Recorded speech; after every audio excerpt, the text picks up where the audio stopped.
We have come here to Walvis Bay for that reason there. The flamingos and the pelicans of the area are famous, and we want to get some photographs of them.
It's 2024. That means 40 years that I've been exploring the world's most remote places in four-wheel drives, in association with Safari Drive, self-drive safaris in Africa. We're on a tar road, headed southwest. We're about to hit the ocean, actually. Even though it looks extremely bleak where we're at now, it's desert in every direction. But in front of us is fog and a marine layer and more clouds than I've seen the entire time I've been here. So we're about to hit what is the South Atlantic Ocean, which is extremely cold, and it creates a massive, obviously, temperature fluctuation, but it creates fog. We are at a B&B on the foreshore in Walvis Bay. This is the second largest city stroke town in Namibia, fishing port and industrial area, and windy as anything, but also home to thousands of flamingos and pelicans, and we believe very good seafood.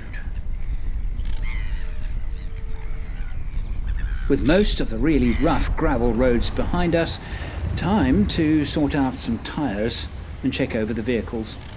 I've taken my back left and put it on my wheel carrier, and my spare fitted.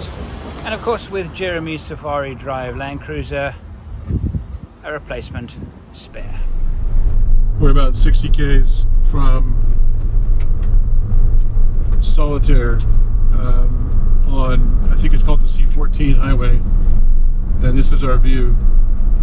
We're on our way to a place called Namibian campsite in the Namibian National Park. Very beautiful national park, but we've had to endure yet again an afternoon of hideous corrugations. Right, we're off to Mirabib. That's where we're going now. In the far, far distance are a group of rocks, and I bet that's Mirabib. We're going to be doing some night photography, but if ever there was big sky country, well, this is it. This is making there's some really nice night photography here, potentially. I think so. I just want to go and see if I can. I mean, the tent campsite in the foreground with the rocks above it with the stars. It's not very flat though. This is the trouble. It's not very flat. But it's so spectacular. We're going to live with it. Very nice rock photography. It's a full wide-angle lens here. Of course, it's important that I have my early morning.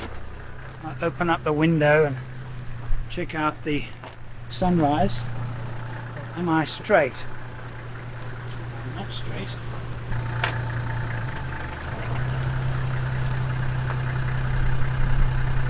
Yep, I like it. Alrighty. Yes, actually, I think that's about right. Right, cool. Almost time for a cold beer. Here we are, and this is our stage. We have to play with tonight. Foreground, middle ground, background. You get the fire starters. We need fire. We need fire. Fire's going to be our light, and we need the coals to go down. Just a glowing. Just to glow. And I'll get the wood. Okay.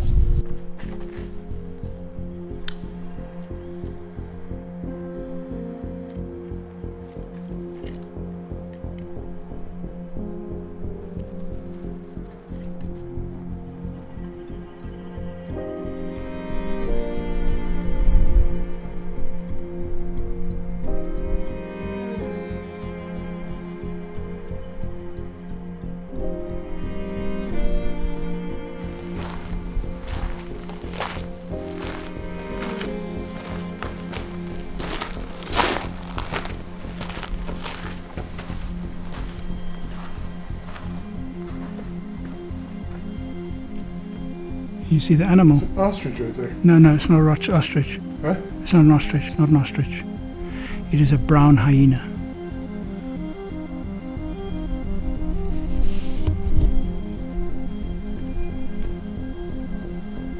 It's walking away.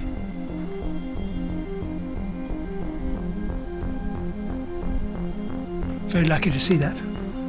Holy, did you get it? Yeah, got it. But with a 35mm, so you can't. It's not very big in frame, but it's. Holy cow! Yeah, it's a brown hyena. Very solitary animals. Lucky to see that. And I just saw it because I was looking through the viewfinder. I just turned around and saw a thing that looked like a walking mop, and it was just a black thing. It is a walking mop with teeth. He's still there.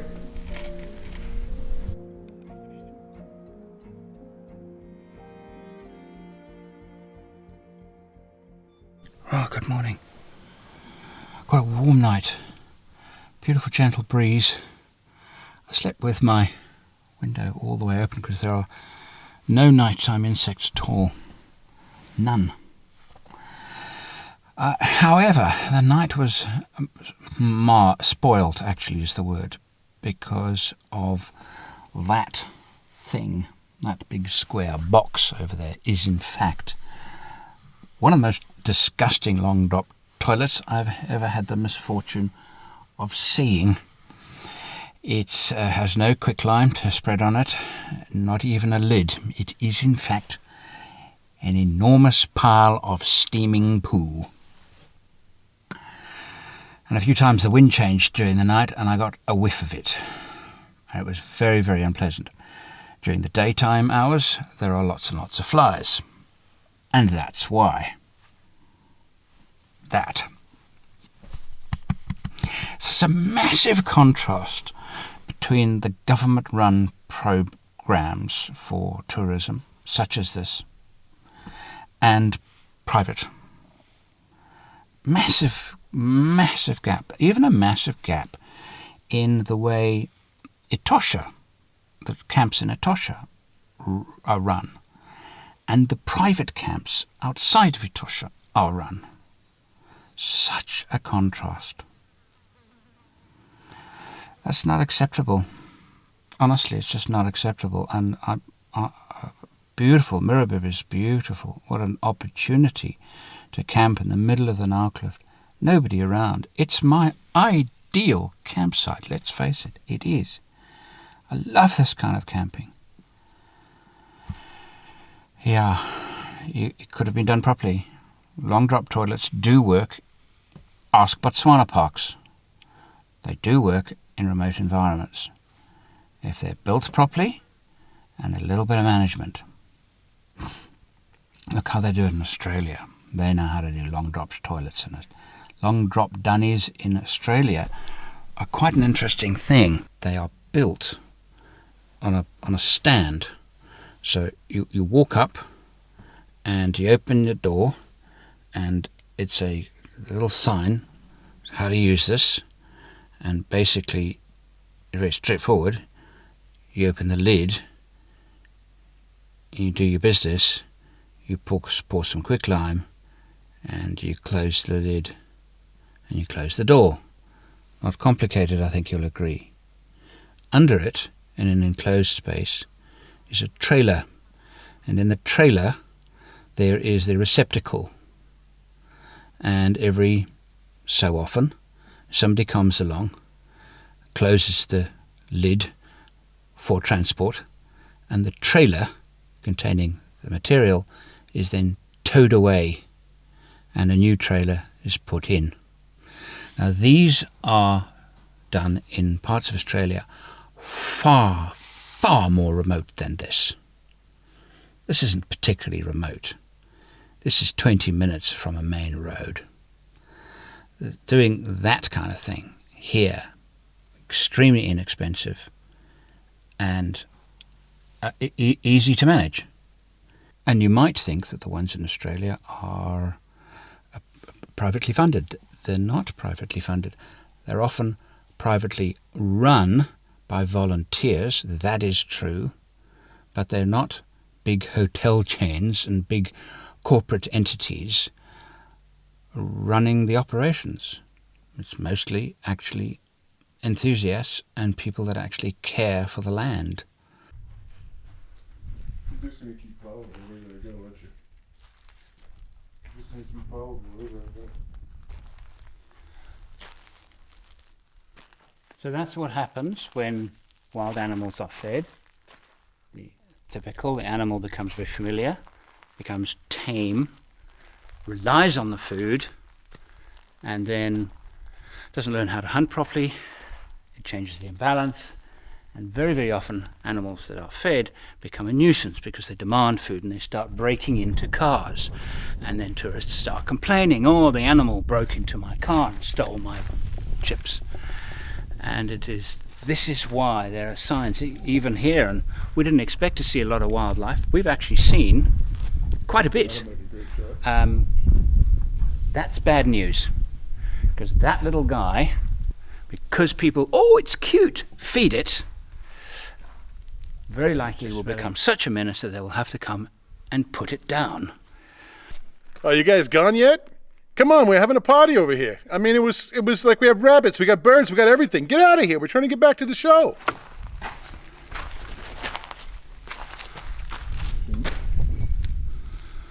See, made no difference, did it? No. I wasn't asking you, I was asking these nice people. Let's have a look at some of last night's photograph with a camera that is actually horizontal. I'm a little disappointed in some of them. Really, because it was quite dusty. What you want is a dust-free environment where you get only the starlight against a very dark, deep sky. High contrast. We didn't get that last night. Then the clouds come over, but it didn't give us that vivid contrast that star photographers really love. A small town on our way to the coast called Aus, and Jeremy has discovered a problem with his tyre. So, Aus it must go. God, that's bad. That's so bad. Third tyre failure with the Bridgestone dual 18. This one here has a huge bulge on the sidewall. Where's the bulge?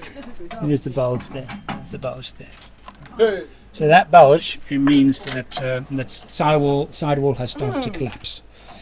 Look like that. YouTube channel. YouTube channel. Yeah. I also want to be there. You're going to be on it. Yeah, I want to be there on the YouTube channel.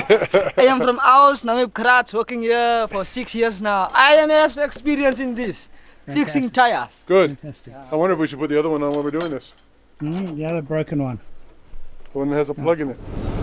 Driving west, chasing the sun through a sandstorm, we head again to the cold Atlantic at Luderitz.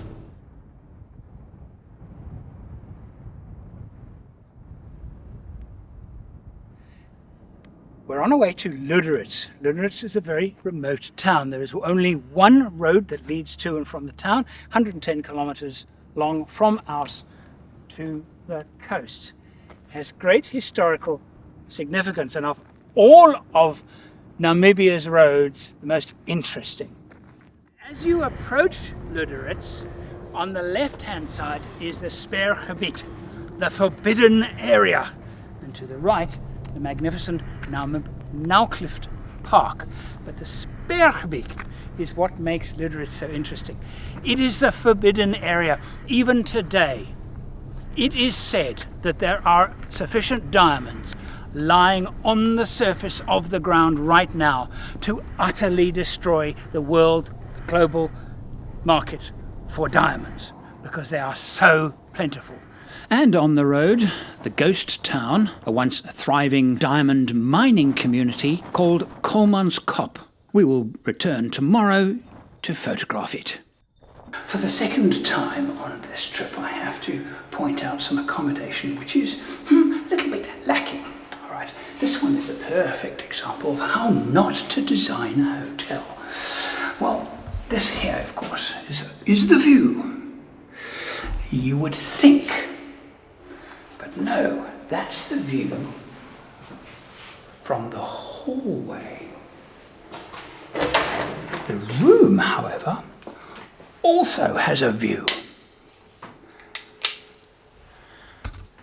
And it's that. It's also only got enough parking for one car. So I'm going to retire to my cave. Why cave? Why not camping? Well, there is a gale force wind out there on the bay, and the camping, I've camped here before, it's called Shark Island camping. And when the wind blows, it is miserable. So, into my cave. Actually, I'm wrong. There is a view. There it is. There's a view. Isn't that wonderful? Perfect. So anybody walking past can see my dirty laundry. Goodbye, nice sunset.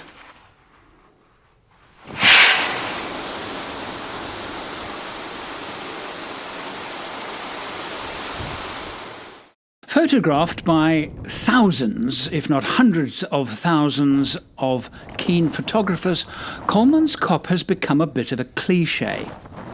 How do you photograph something that's been photographed so much differently? You be the judge if either of us succeeded in doing something fresh and interesting. These pictures are from Grasplatz, the abandoned railway station where I spoke about the diamond industry in the area. This one I really rather like in my collection. I used a low shutter speed to get movement in the grass. And as far as Kolmanskop is concerned, these are my favourite pictures. And Jeremy's, well, it seems his pictures of me were his favourites. In Luderitz. The expedition has stalled a little bit because I've fallen ill from the old Montezuma's revenge. The ice sluices are both opened up at both ends, and so I'm under the weather. I'm going to take a couple of days and just chill and try and get over it. But of course, always happens on these trips, isn't it strange that if something like this happens and I need some help, it is always on a Sunday. Never during the middle of the week. So I can't, Luderitz doesn't even have an outpatient in its local hospital. And all the pharmacies are shut. So I can't get a remedy. The little bit that I was carrying, I've used it up. So, well, there you go. I don't know why I needed to tell you that, but I've come down here to get some fresh air and to look at that very big ship. I like ships.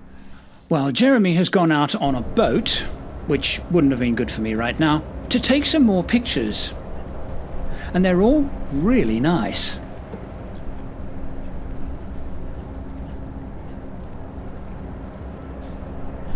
The other part is 7 weeks away from home. I am missing home. I feel like wrapping it up now.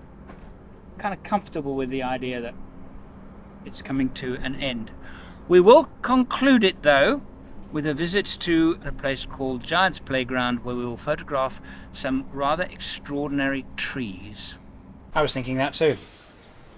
I was thinking that too, because it was kind of picturesque, that little place. It was, yeah. I think that's gonna be a nice pickup. Yeah. We're just talking about the story. We dropped off some laundry this morning, couldn't find the place, and then a very nice lady came along and said, well, I'm not doing anything today, can I do your laundry for you? I said, yeah. Gave her a... We'll catch up with that when we go and fetch it. We'll roll camera and just show you. We'll introduce you to Wendy. It's time to go see Wendy. I think it'll make her day. She was really excited about being here. She was excited about actually having something to do today. Yeah. She got a nice little place too, in that little village. Hello.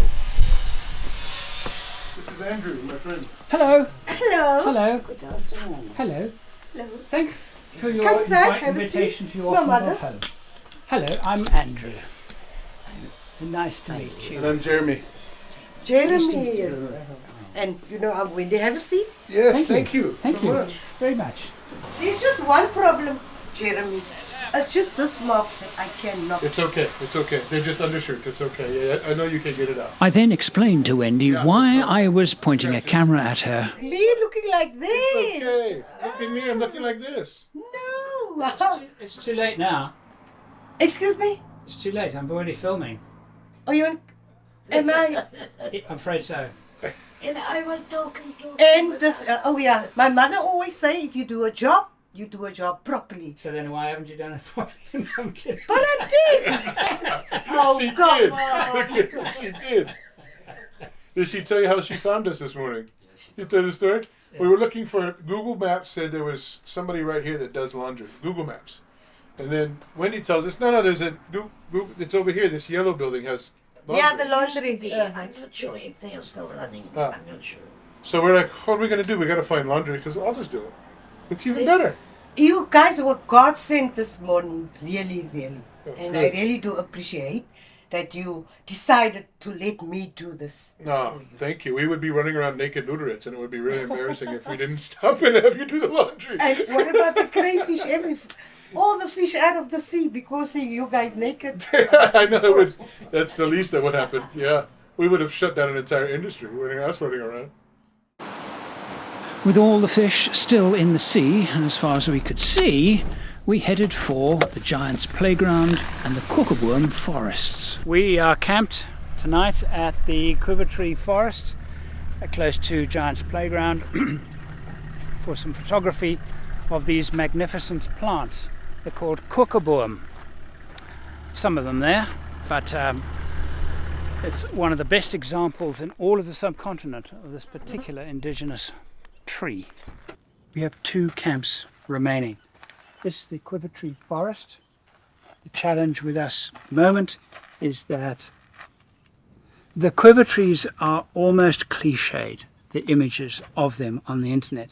How do you photograph them with a new flavor, a new taste, so they're not cliched? And that is our goal for today, tonight, and tomorrow morning. But while we wait for the light, while I wait, Jeremy's shooting infrared now, and infrared shooting actually sometimes, in the height of the day, it's actually better for it. But I'm going to do some work on the Troopy and then complete my review. I think what I'm going to do also is mechanically, how did the car perform? Maybe I should talk about that now. During my 6 weeks on the road, I reviewed my landcruiser, and I've compiled all of those shoots, 4 or 5 in total, into one separate episode, focusing on the landcruiser, how well I thought it performed, where it let me down, where it shone, that in a separate video following this in the series.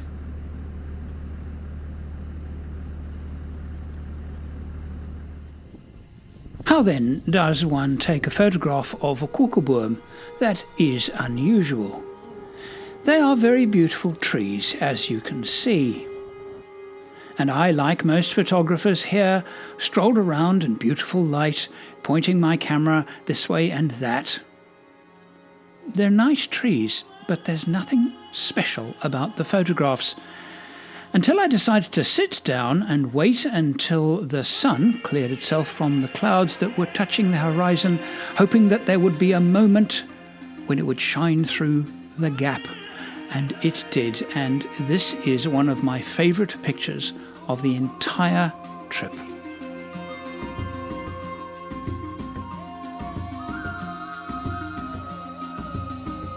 And these then are Jeremy's infrared images.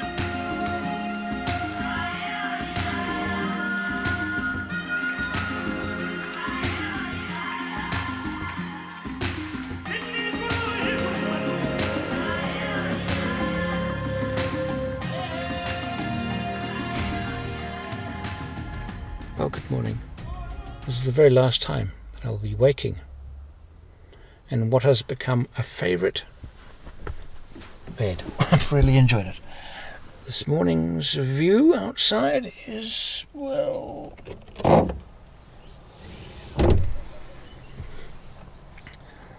bit boring actually. People around.